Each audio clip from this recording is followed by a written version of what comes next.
Hey, deserving listeners, 90 Day Fiancé, Danielle and Mohamed. Let's continue watching. And how's that going to look? He knows that his immigration, his visa is on the line, since he knows that you figured out that he scammed you. Mm-hmm. I think in the beginning, he did love me, but then he started getting attention from prettier, better-looking women that had more money. I think he changed. Okay, so it's interesting to hear her perspective. She thinks that in the beginning, he did love her. So we have to take her word for it that there were all these things that we didn't get to see, because of course we don't get to see 99% of their relationship, in which he exhibited love toward her. And then at some point, he stopped exhibiting that love toward her. Why would that have happened? Well, she has an hypothesis that he would see other women and that enticed him away from Danielle. It's possible. Usually when you're in love, though, and you see other people, that's not usually a reason to leave someone, you know. There's always potentially other people that you might be attracted to, but usually, not always, when you're in love and you're attached, then it doesn't really threaten that. When we are tempted, it's sometimes an indication that our love or our attachment or the feeling of safety that we have with our partner is actually on the decline. So maybe that was on the decline for a while. Did it ever exist is a huge question. But let's go with it that it did exist, that he did love her, and then at some point he didn't. Why would that be? Well, maybe because they just drifted apart, maybe because they got into a lot of conflict behind the scenes. I've been saying from the beginning that we don't know what's going on behind the scenes. We don't, according to him, she has been extremely problematic, very aggressive and hostile. According to her, he was being very neglectful and wouldn't talk about things. So is it one or the other? Is it a combination of the two? It's just impossible to tell from what we're seeing. Well, let me make it very clear. He's a whore. I mean, I don't know how else to say it. I don't think that Danielle's oblivious to the fact that Mohamed's been unfaithful to her. I just think that when she has to say it out loud, it makes it more real for her, and that makes it much more painful. Right. That's a valid hypothesis that I've had as well, that for Danielle, there's a lot of things that I think she suspects to be true that everyone else kind of knows is true.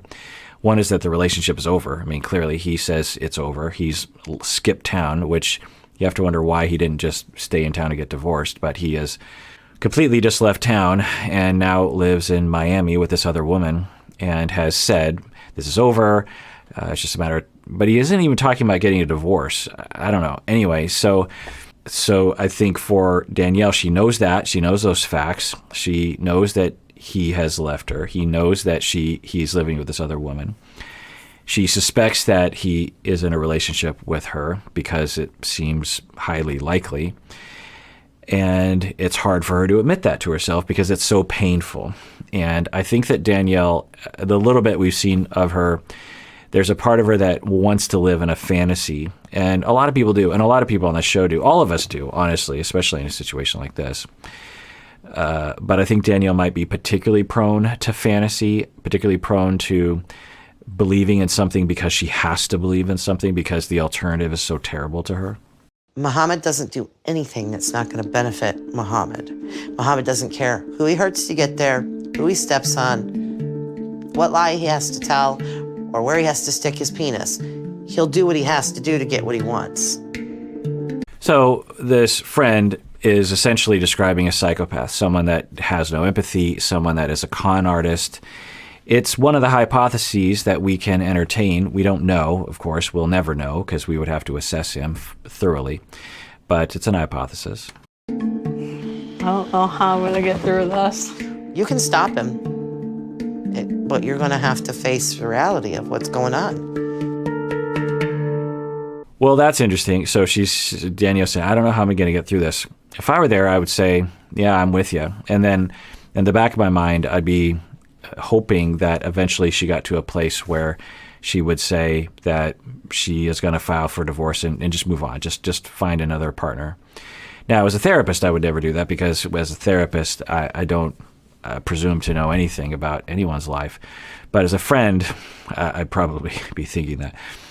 But the friend didn't say that. The friend said, there's a way that you can get him back.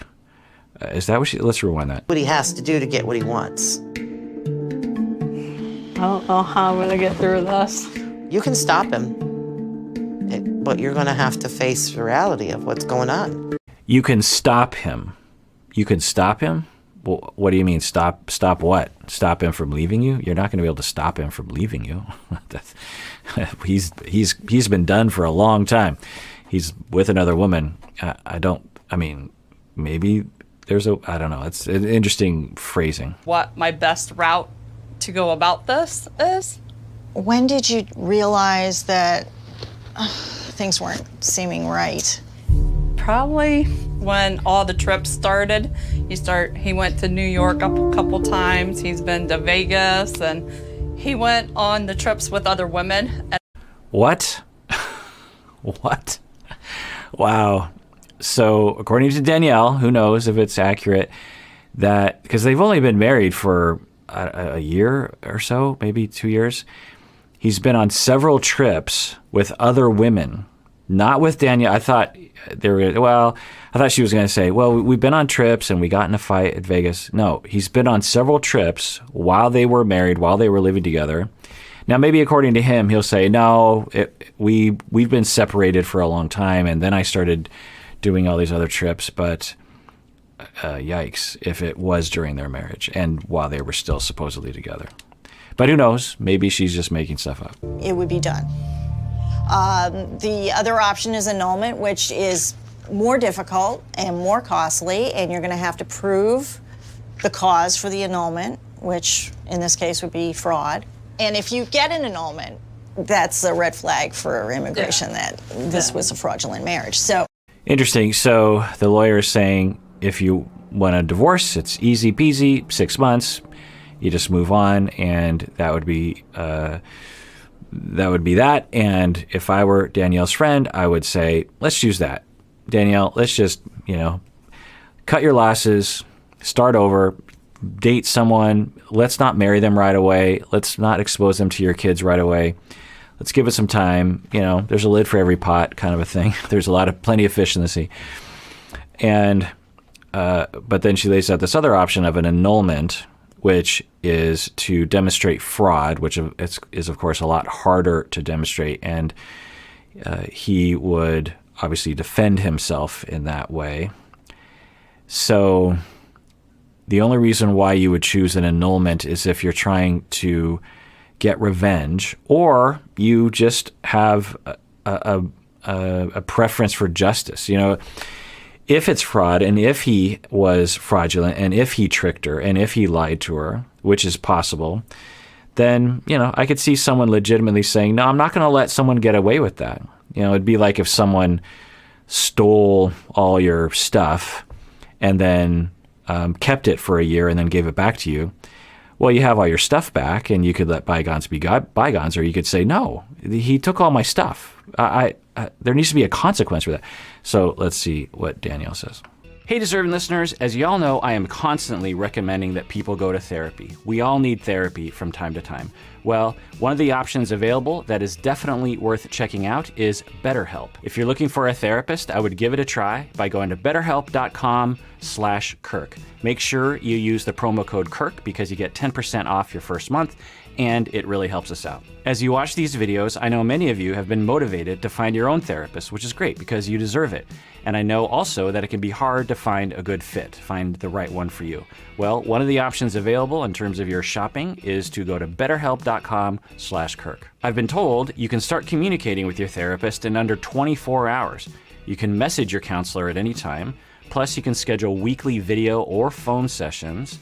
I've also been told that it's often less expensive than in-person therapy, and you should know that this service is available to clients worldwide. So go to betterhelp.com/Kirk to get 10% off your first month today. The annulment route. So you have to decide what you want out of this. What is it you're trying to accomplish?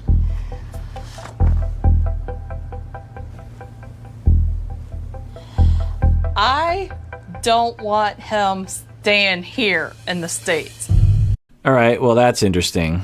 We've heard this before from other cast members that will, Angela, these sorts of people that will, when there's a fight, it's like, not only do I want to divorce you, but I don't want you to have access to the United States, which is not a good look, honestly. Now, if she said something like, he hurt me, he committed fraud against me and against the United States by lying on the K1 saying that he truly was invested in me, if Danielle believes that to be true. I don't know, just me personally, I could maybe get behind that argument, but just to say, I don't want him to live in the United States, and so I'm going to take action against him, like, just let it go. If you're just looking for revenge and looking for a way to get him in trouble, you can go annulment. I think you know what you need to do. And it's interesting that the lawyer said the word revenge, because that is essentially what it is.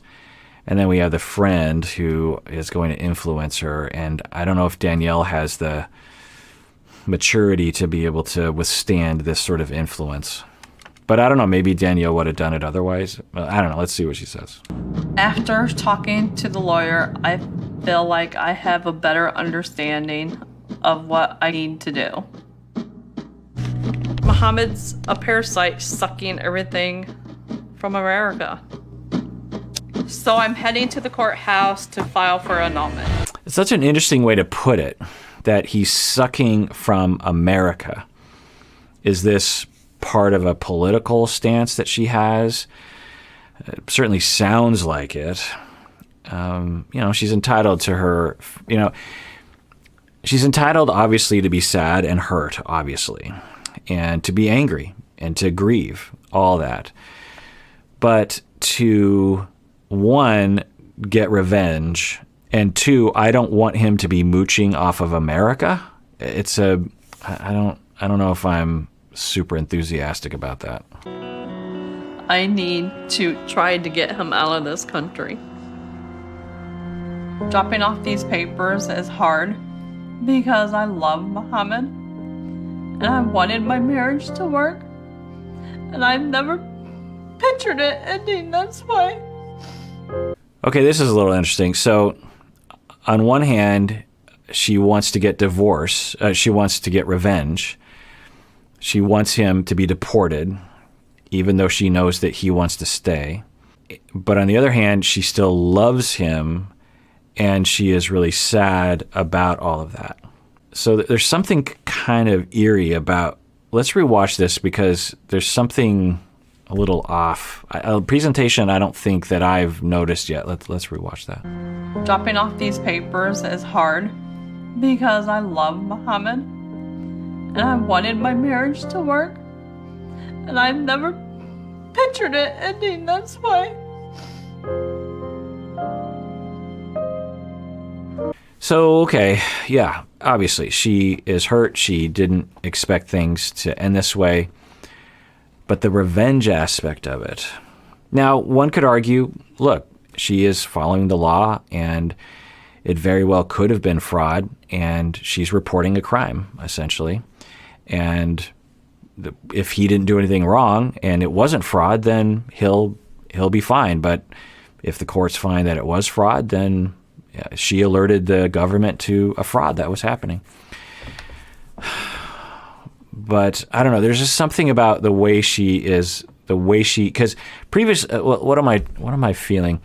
In the past, when she would cry, I felt like it was legitimate. I felt like it was a regression to the age of 4, but I felt like it was a legitimate decompensation and regression. That little bit of crying felt different to me. It didn't feel like the way it did before. All right, well, that does it for that episode. Everyone out there, please take care of yourself because you deserve it. You really, really do.